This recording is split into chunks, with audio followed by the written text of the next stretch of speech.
Halo, perkenalkan nama saya Hubert John Frederick Ora, NIM 19L10063, Fakultas Arsitektur dan Desain, Program Studi Desain Komunikasi Visual. Di sini saya akan menjawab pertanyaan dari Pak Gregorius dari mata kuliah Pendidikan Agama Katolik. Nomor 1, menurut ideologi agama dan keyakinan Anda, bagaimana cara kita menjalani relasi dengan sesama supaya harmonis dan maju sejahtera bersama? Yesus mengajarkan kita untuk saling mengasihi sesama tanpa memandang siapapun mereka. Seperti dijelaskan dalam Matius bab 5 ayat 39 yang berkata, "Tetapi aku berkata kepadamu, janganlah kamu melawan orang yang berbuat jahat kepadamu. Melainkan siapapun yang menampar pipi kananmu, berilah juga kepadanya pipi kirimu." Hal tersebut memberitahukan kepada kita untuk saling mengasihi sesama terhadap orang yang berbuat baik maupun berbuat yang buruk. Dan dalam keberagaman kita harus hidup saling bertoleransi dalam setiap agama apapun, sehingga hal tersebut menjadikan suasana yang harmonis. Nomor 2, apa yang dimaksud dengan kapitalisme, individualisme, konsumerisme, dan hedonisme? Apakah agama Anda setuju dengan hal tersebut? Berikan kutipan kitab suci yang terkait. Kapitalisme adalah sistem ekonomi yang memberikan kebebasan penuh bagi tiap orang untuk mengendalikan kegiatan ekonomi, seperti perdagangan, industri, dan alat-alat produksi dengan tujuan mendapat keuntungan.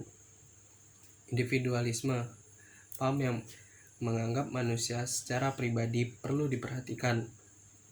Kesanggupan dan kebutuhannya tidak boleh disamaratakan.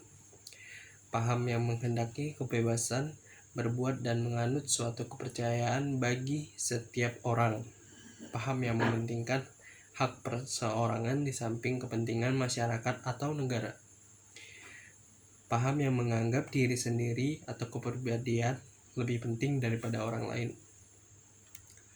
Konsumerisme merupakan paham atau ideologi yang menjadikan seseorang atau kelompok yang menjalankan proses konsumsi atau pemakaian barang-barang hasil produksi secara berlebihan atau tidak sepantasnya secara sadar dan berkelanjutan.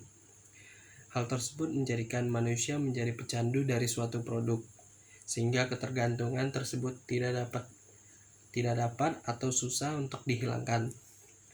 Hedonisme adalah pandangan hidup yang menganggap bahwa orang akan menjadi bahagia dengan mencari kebahagiaan sebanyak mungkin dan sedapat mungkin menghindari perasaan-perasaan yang menyakitkan.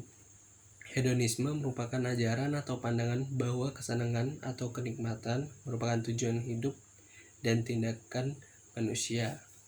Bagi saya, hal di atas saya sangat tidak setuju seperti terdapat di Roma bab 13 ayat 12 sampai 14. Hari sudah jauh malam, telah hampir siang.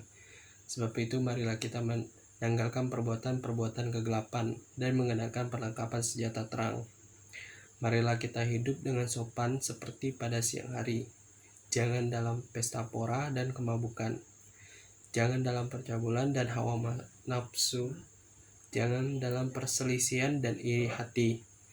Tetapi kenakanlah Tuhan Yesus Kristus sebagai perlengkapan senjata terang, dan janganlah merawat tubuhmu untuk memuaskan keinginannya. Hal ini diungkapkan bahwa kita jangan terus berlarut dalam perbuatan jahat. Nomor 3. Dalam kitab suci Anda dijelaskan konsep dunia kiamat karena kesombongan manusia. Jelaskan apa yang terjadi sebelum, selama, sesudah konsep kiamat tersebut. Di sini saya mengambil contoh dari kisah Nabi Nuh yang dijelaskan pada kitab Kejadian bab 6 ayat 11 sampai 22. Di sini dijelaskan Allah mengapa Allah menghukum umat dengan air bah. Umat pada saat itu melakukan hal yang melanggar Allah. Allah sendiri berusaha mengingatkan mereka dengan mengirim pesan kepada Nabi Nuh untuk menyelamatkan umat Allah yang masih percaya terhadapnya. Terima kasih.